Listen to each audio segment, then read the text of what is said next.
சட்டமன்றத்தில் நம்முடைய அருமையான எடப்பாடியார் 3 மணி நேரம் வாதிட்டாரு. சொன்னாங்க, சொன்ன கருத்தையே சொல்றீங்கன்னு சொன்னாங்க.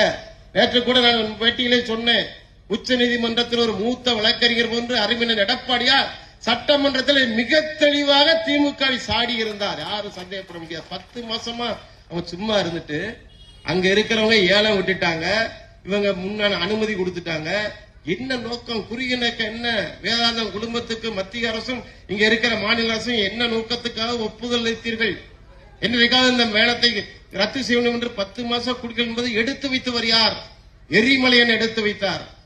அருமையான எடப்பாடியார் சொன்னதுக்கு பகரம் தான் மக்களுக்கு தெளிவானது. மக்கள் ஏற்கனவே போராட்டம் நடத்தினாங்க.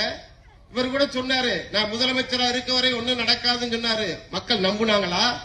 தெரியும் திமுகவை பத்தி. கச்சத்தீவு பறிகொடுத்த திமுக, இது மாநில உரிமைகள் எல்லாம் பறிகொடுக்கிற திமுக.